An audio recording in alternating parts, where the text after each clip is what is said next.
We are not going to change things by voting harder. The painful truth is that a culture has been created that loathes everything libertarianism stands for, or is supposed to stand for. Republicans, Democrats, and the Libertarian Party aren't digging us out, people.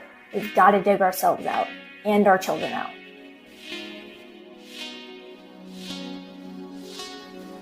I always laugh when people claim that I'm trad or some kind of live and let live libertarian. If you're here for fake traditionalism or limp noodle centrist takes, I am not the female content creator that you should be watching. And I say content creator with a grain of salt. I'm probably just going to piss you off.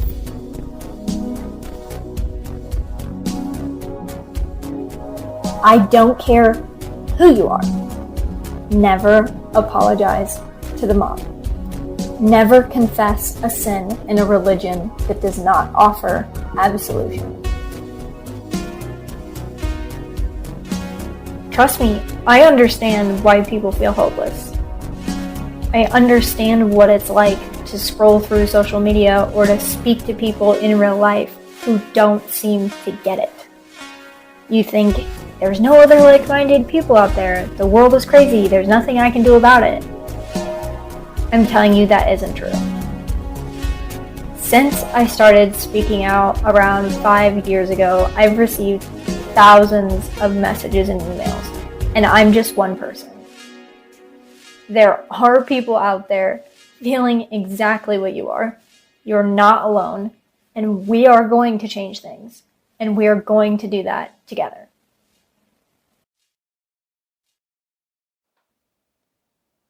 I am tired. I'm tired of being told to ally with people who dox my family and I before I ever had anywhere near the social media presence that I do now. I'm tired of being told that if I have a problem with terminology created and used by the woke left who did so, that I must be a bigot. I'm tired of people not learning from history and being ignorant of it. Why aren't you people tired too? This video was, of course, inspired by a recent tweet put out from the Libertarian Party's nominee for president about being anti-racist, but it's even more inspired by conservative and libertarian reactions to it. Mostly their defense of it and their willingness to point the finger at people who had an issue with it. I want to make something clear before I go on. I do not support the Libertarian Party. I'm not saying this to tell anyone to support them or not. I just want to make it clear that I don't and I will not. My distaste for the party didn't begin with Jo Jorgensen, the current nominee, and it will not end with her either. I have no sympathy for the Republicans or Democrats either. I don't want anyone mentioned in this video or any tweets I'll be showing bombarded with nasty messages. I'm simply using them in this video to yet again prove a broader point that I've talked about now for the better part of a year and a half. Now that disclaimer is finished, let's begin. I said at the beginning of this video that I was tired, so what am I tired of? I'm tired of libertarians and conservatives alike pandering to leftists who advocate for harm against them. In many ways, libertarians and conservatives who do this are stuck in a mindset of egalitarianism that has been the strongest divide between the left and the right, in my opinion. I'm talking about hierarchy versus egalitarianism, and libertarians and conservatives, and I mean their ideologies, not just the parties here, are choosing to exalt egalitarianism as the end goal. In this way, they're already in major agreement with the left who attacks them so viciously and they don't even realize it. It's as if they have Stockholm Syndrome, and despite all the evidence to the contrary, they remain convinced that the best way to make our ideas win is to ally with people who quite literally, in many cases, want us dead. I could go on about egalitarianism and how it has infested conservatism and libertarianism alike, but that will have to be for another video if any of you want to see that. I'll link sources down below that expand on that topic a little better than I can personally articulate. So what does any of this have to do with the Libertarian Party candidate's tweet or anybody defending it? Well, for those of you who didn't see it, Jo Jorgensen, the Libertarian Party's nominee for president of the United States, put out a tweet saying, "It is not enough to be passively not racist. We must be actively anti-racist. Hashtag Black Lives Matter." I saw many people responding in defense of Jo here, saying that she wasn't promoting Marxism at all and that wasn't what she meant. She did put out a clarifying tweet to her credit, after the outrage, but it said, "Black Lives Matter means standing in solidarity with the mourning Black community as we fight together to end qualified immunity, police brutality, sentencing disparities, and the war on drugs, not support of any organization by that name." There's just one problem here with that clarification. It's not simply that Jo used terminology that Marxists use here. Her tweet is a direct quote from Marxist feminist and philosopher Angela Y. Davis.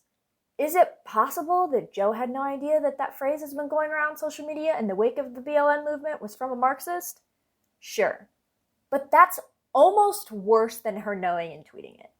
Because that would mean that either her social media team or herself just thought it sounded nice and sent it out without regarding the implications of the statement or what it truly meant. And I encourage anyone who thinks that this is being concerned with semantics to look into critical race theory and what it means and why theorists that spout things like this are a part of the movement and why they use the term anti-racist. It doesn't mean just being not racist. It's an entirely different philosophy in and of itself.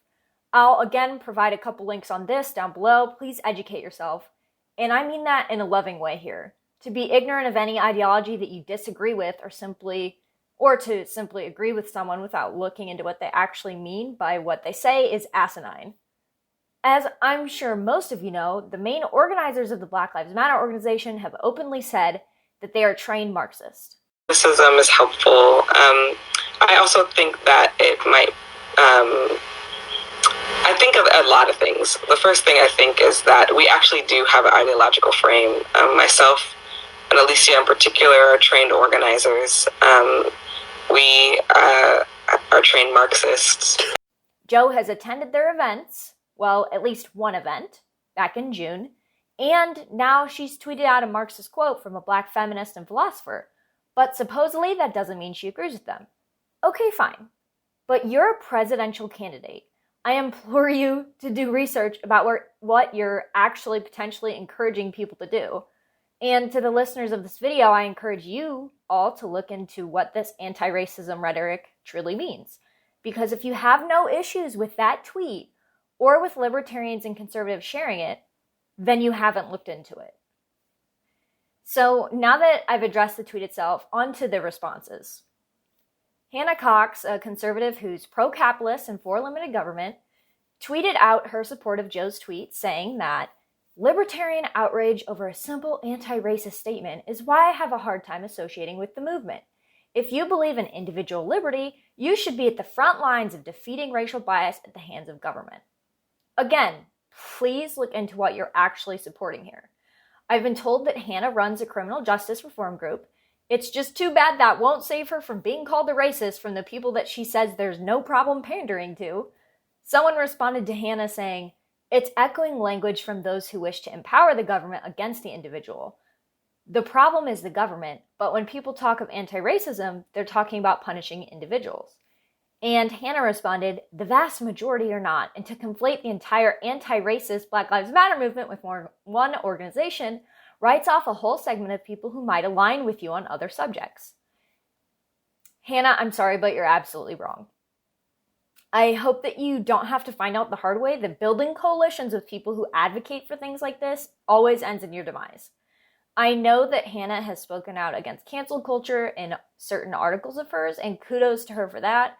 Unfortunately, she's unknowingly, I hope, using leftist tactics, clearly implying that if you have a problem with people being anti-racist, well, we know what that means, don't we? Chris Spangle, a libertarian and podcast host, echoed Hannah's comments about the tweet, saying, "Jo Jorgensen says that we should be anti-racist, and everyone on libertarian Twitter loses their mind. It says more about the outrage than the candidate. Mostly, Trump has floated a lot of libertarianism away from our principles and towards anti-left populism." And then he also noted in a reply, "The left or right can be right in diagnosing a problem, and we can reject their solutions for solving that problem. We can and should articulate our own solutions to these problems and deliver it with confidence instead of denying things out of fear." What I'm about to say applies to conservatives like Hannah and libertarians like Chris. This is about more than the Libertarian Party. It's about more than elections. People didn't have a problem with Jo's tweet because they've fallen for Donald Trump's anti-left populism. I'm not really even sure what that's supposed to mean. People were not angry with Jo's tweet because they're secretly racist, and that's why they didn't like the phrase anti-racism or something. People, and I mean conservatives and libertarians alike, had a problem with the tweet because Marxism is diametrically opposed to everything libertarianism and, quite honestly, conservatism, if that even exists anymore, supposedly stand for. Every time a conservative or a libertarian makes a tweet echoing leftist sentiments and then pretending there's nothing wrong with them and then gaslighting anyone who disagrees, I get deja vu. How many times do we have to go through this and be proven wrong about allying with leftists before people finally get it?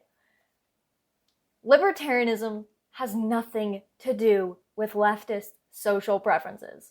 It's not about we and must, as said in the tweet. It's not about racist or not racist. It's not about pandering to leftists or Marxists. It's not about being socially liberal, fiscally conservative. It's not about quoting a Marxist. It's not about allying with people who don't respect property rights but claim to want limited government. Libertarianism is first and foremost about property rights. I'll be leaving resources in the video description on everything that I discussed in this video.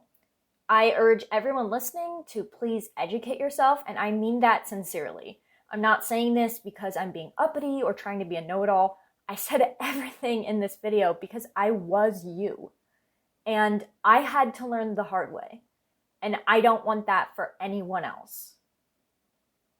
Thank you for watching.